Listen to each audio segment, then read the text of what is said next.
Salut, ça c'est pour la mère de la nation, meilleure journaliste du Cameroun. Maman Priscille, ça c'est pour toi, j'ai pensé à toi. Voilà, de la part de ton fils. Christian Kofan qui offre un maillot à Prissy Messéné. La fédération camerounaise qui annonce le lancement imminent du championnat d'élite FIFA TDS U17 sur l'étendue du territoire réparti en 4 zones. Contestation du comité provisoire de gestion du club Éclair Filles de Ça par la famille Vogo. Rigobert Song et Alexandre Song qui font un très gros geste en fourniture scolaire, un très gros don en fourniture scolaire dans leur village Keng Likok, j'espère que je prononce bien, et Zambo Anguissa qui reprend l'entraînement collectif après sa longue période d'indisponibilité. Voilà les quelques petits sujets que j'aimerais vous partager ce soir les amis. Retrouvons-nous juste derrière.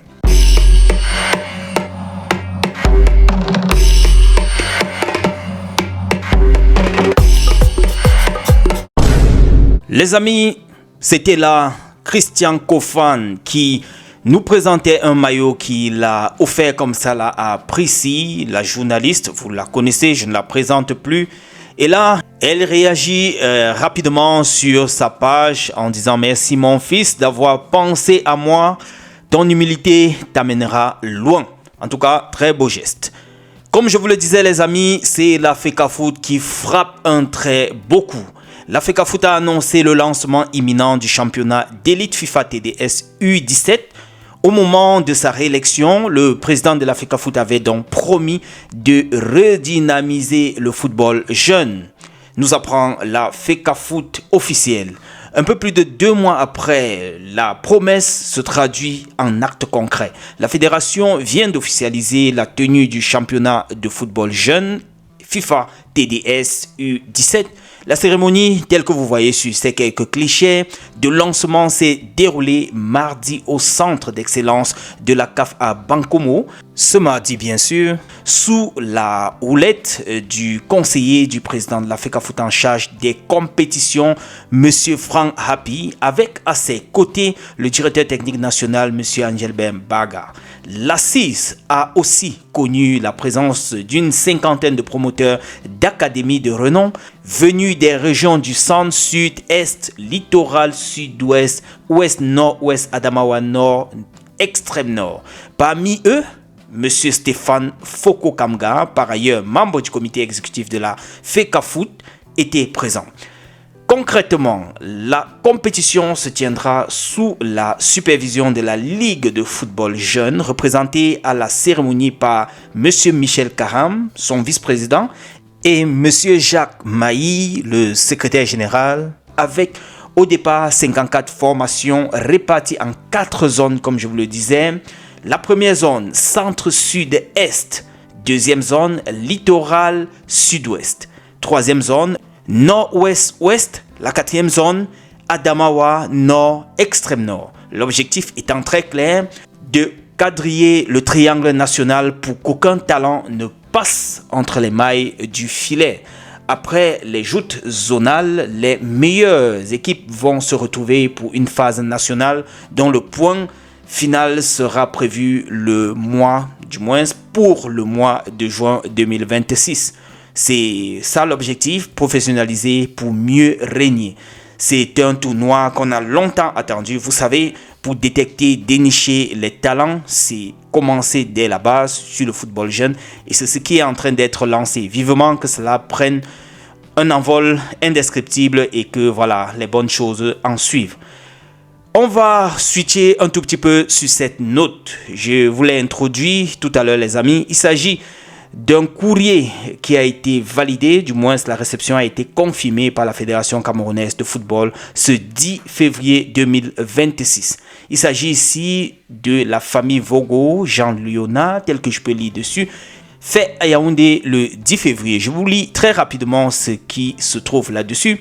L'objet, contestation du comité provisoire de gestion du club Éclair Filles de Ça.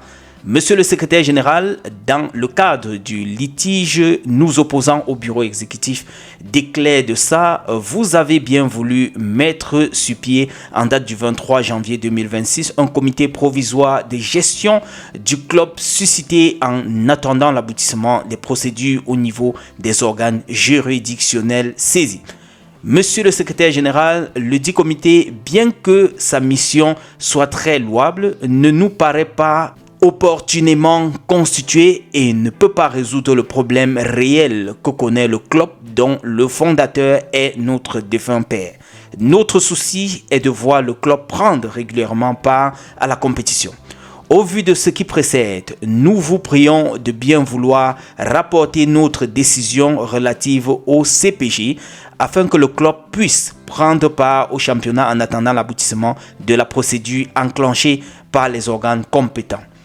Sachant compter sur votre parfaite compréhension, nous vous prions d'agréer, monsieur le secrétaire général, l'expression de notre parfaite considération.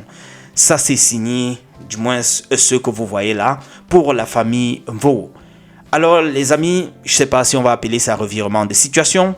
Déjà, c'était hier une autre note qui était sortie venant de Christian Onana. Toujours, oui, en fait, je ne reviens pas dessus, je vous ai parlé de ça dans la précédente. Et maintenant, c'est la famille qui revient et conteste le comité provisoire de gestion du club. En tout cas, c'est intéressant. Ce sont des épisodes qui méritent d'observer avec beaucoup d'attention. Je préfère ne pas faire de commentaires. On observe et on attend ce qui va s'en suivre. Comme je vous le disais donc, c'était Rigobert Song et Alexandre Song qui étaient de l'autre côté, dans leur village natal, Keng Likok, j'espère que j'ai bien prononcé, pour faire des dons de cahiers et de fournitures scolaires aux écoles de la communauté. Ces cahiers sont personnalisés tels que vous pouvez voir sur ces images, avec l'image de l'emblématique capitaine Rigobert Song, ancien capitaine bien sûr, symbolisant l'inspiration et le leadership pour les élèves. Lors de la cérémonie de remise des dons, Alexandre Song a décrit cette initiative comme une opportunité pour les élèves de nourrir de grandes ambitions. Il a reconnu que malgré un parcours scolaire atypique, il croit fermement en l'importance de l'éducation comme fondement de la réussite. Bref, ça c'est un geste à apprécier, à saluer. J'ai voulu partager ceci avec vous. Et pour terminer les amis, c'était Zambo Anguissa qui a été aperçu dans cette vidéo, dont j'ai pris la peine de vous faire quelques clichés, où il a débuté la séance d'entraînement collective avec ses coéquipiers. Mais selon certaines sources, il aurait toujours, ou bien du moins, il souffrirait toujours de son mal de dos. Bref, on attend de voir s'il va monter sur la pelouse dans les prochaines rencontres de Naples. Retrouvons-nous demain dans un autre tour de partage les amis. C'est tout ce que j'avais à partager avec vous. On est ensemble. Ciao.